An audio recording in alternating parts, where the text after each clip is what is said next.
Hi, guys. We are on Galatians chapter 6 and paragraph 10. We're going to focus on. Um, Hope everybody has have a wonderful, a beautiful, blessed Saturday.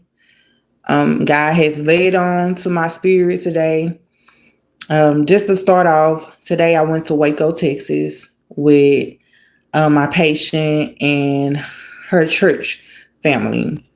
Um, and it was a beautiful, it was a wonderful, amazing trip. We had so much fun.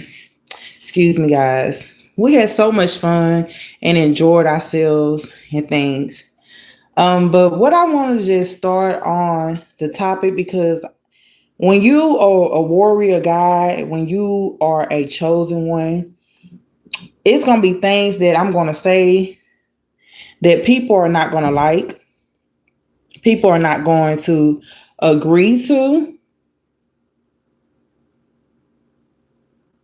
and people are just not going to just not be accepting to what I say. But it doesn't matter, because at the end of the day, I am doing the walk of Christ. I am one of his disciples, and I'm going to tell the truth whether people like it or not. But what I want to get on is because what I'm tired of seeing in these churches is people that have been in church for 20, 30, 40, 50, 60 years, if God allow you to make it that far. Even 10 years. And every time someone sees you, or every time you walk in the church, somebody has a nasty look on their face. Someone has an attitude. The people are not being a light on this earth, not showing people, the goodness of Jesus. And that's why a lot of people have turned away from church. That's why a lot of people don't want to go to church, because they feel so judged.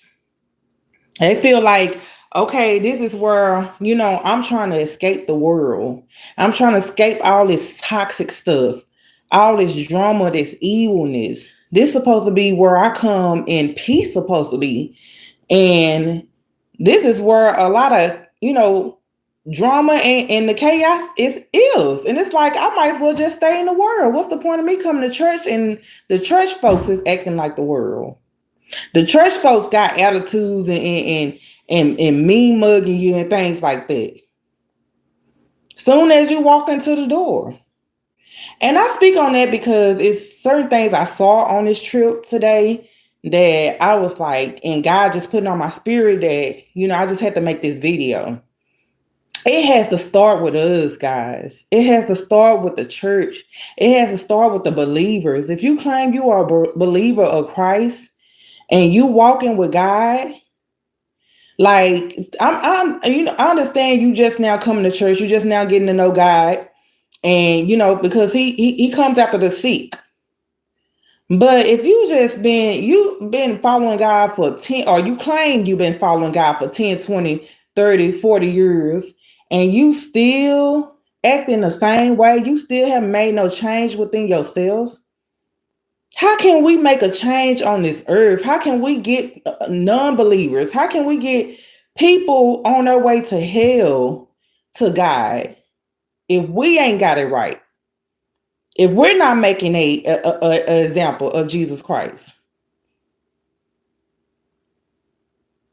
So my thing is, it has to start with the church. We have to get ourselves together in these last days. This world is getting wicked, and God is not playing any games, not even with us.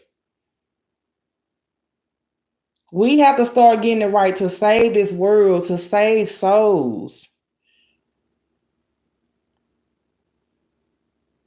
We got to get out of these fleshly ways and worldly ways. And that's why I see in a lot of these churches that claim they are believers of Christ, but yet you still have a lot of worldly ways. You still living like the world. You still making somebody think that's in the world that comes to church that they can still live any way they can, or any way they want to, and still make it to heaven. But see, a lot of people are afraid to call out the church and call out these pastors, and I'm not. I don't care. You can unsubscribe.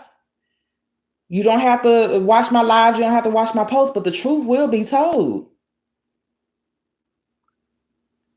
We got to get it together. If we trying to really save souls, we have to really get it together. And it starts with the believers, because it's been going on for too many years. A lot of people that claim they're walking with Christ still acting worldly, still acting ignorant, and still being drama and all this gossiping and sleeping with the pastor and having, babies out of wedlock, all kind of stuff that the Bible is telling us not to do. Tickling the non-believers' ears, and doing, and if a person just want their ears to be tickled, you giving them exactly what they want, because you're not setting a good example for Christ. God says His mercy and grace, but He said, God forbid if you continue to keep on sinning. God do not want us to live in sin, in willful sin. Yes, we will fall short, but to continue to live in it and claim you a follower of Christ, you got to keep it real with yourself. You cannot live however you want to live and claim that you are a child of God and a follower of Christ, of Jesus Christ, and you're not even being obedient to Him. And that goes to the people in church. It's been going on for too many years, and God is getting tired of this. Well, and another thing too, we need to start taking care of ourselves, start taking care of this temple, because I see that a lot in a lot of churches too. A lot of overweight and unhealthy believers and people that claim that they are believers. You need to start getting in this gym, at least be walking, start eating the right foods, and take care of your body. This is a temple of God. When you give your life to Christ, your body is the temple of God. We have to start taking care of ourselves. It's too many people in that claim they're believers and in these churches that's unhealthy, not even take care of their temples. Yeah, God to heal you, but you got to put in that work too. You got to take care of yourself as well.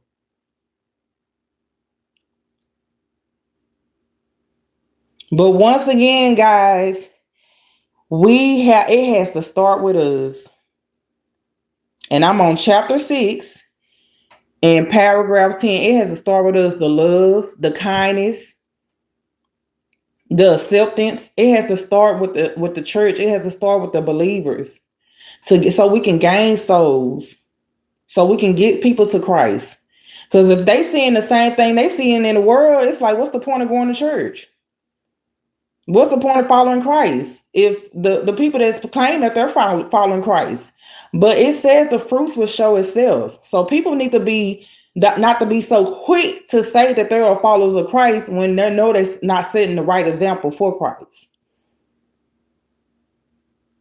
You know what they say, actions speak louder than words? Yeah. Because it's going to show. If you really truly living for God and obeying Him, and if you live in another way.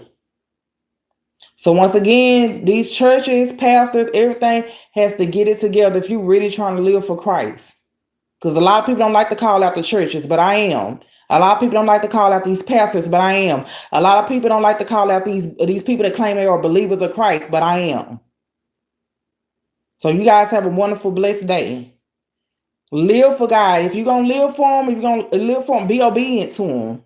Be obedient to the Word. Get into this Bible. And be about that life that you're talking about. It's not no one way in. It's not no 1 foot in the world and 1 foot out. God don't want no fakes on His team. He don't want no fake warriors. It's either you gonna be obedient to Him or obedient to the devil. And that goes for the people of the church too. You have a blessed day, guys.